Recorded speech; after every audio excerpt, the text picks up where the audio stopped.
सानिया कराची की चिंगारियां अभी मदम ना पड़ी थीं कि शहर इक़्तिदार में आतिश ज़दगी के दो वाक़यात पेश आ गए।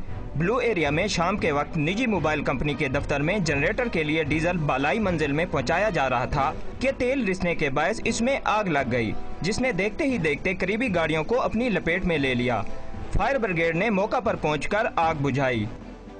डीजल ऊपर ले जा रहे थे, उसी ड्यूरेशन में जो है वो आग लग गई और आग लगने की वजह से जो है कोई तकरीबन 4 गाड़ियां, जो एक गाड़ी में आग लगी और वो आहिस्ता आहिस्ता फौरी तौर पर वो फैल गई और वो 4 गाड़ियों में आग लग गई। कुछ ही देर में ब्लू एरिया के एक दूसरे प्लाजा में शॉर्ट सर्किट के बायस आतिशज़दगी का वाक़या पेश आया, ताहम आग फैलने से ही पहले इस पर काबू पा लिया गया।